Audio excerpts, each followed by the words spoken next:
Welcome back, everyone. So you were getting into what you've been working on during your hibernation period, and I know you mentioned that you intentionally will not be performing until you are ready to come back out your cocoon. So you're preparing. This is serious. You're focused, and that's very rare, and that's so unique. So you have a strict regimen when it comes to your creative process. No, for sure. So, so you mentioned before the break that you reeled back a little bit now on this new thing that we're going to hear from you.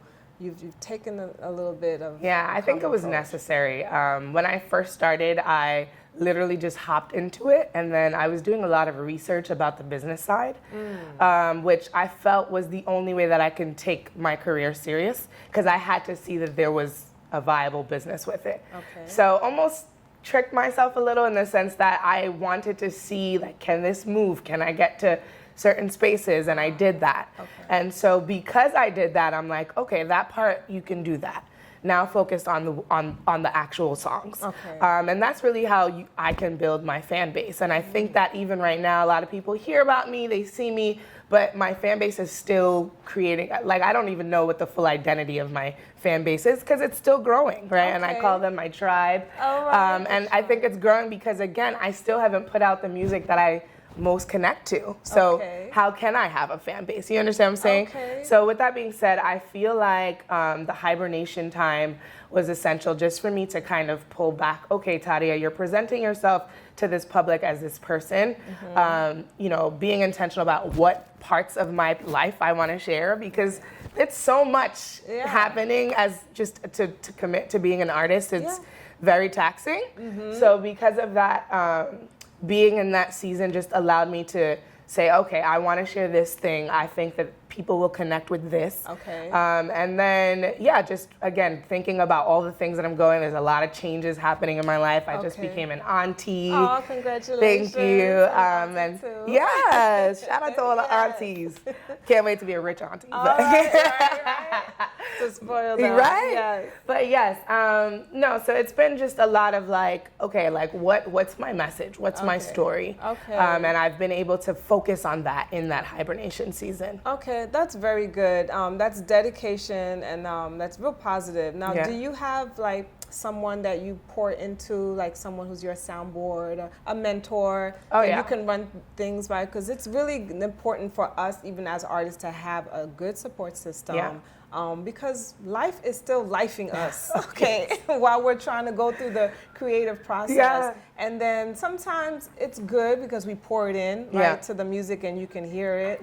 And a lot of artists, you hear their song and you're like, oh, she was going through something during this one. Or, you know, it's exciting, but still, it's like, oh, she was life was good. So it's all reflected, like you said. But is there someone that you trust that you can say, like, when I really want to make that final call, that final decision on, you know, should I let this out the bag? I would say there are a few people. I thank God for my family. I literally have the best family ever. I would not be able to do this without them. They are so supportive in every way. Like, even just knowing that, okay, if I'm going to go out there and just risk it all, I know I won't be sleeping on a train. You know what I'm saying? Or I won't be. So that knowing that they're supportive in that way, my mom, my uncle, I would say they're my immediate mentors. But then again, in the music space, my vocal coach, who I just connected with actually recently in December, his name's Conrad. He's super dope, very esteemed in the space. And again, just like I connect with people first.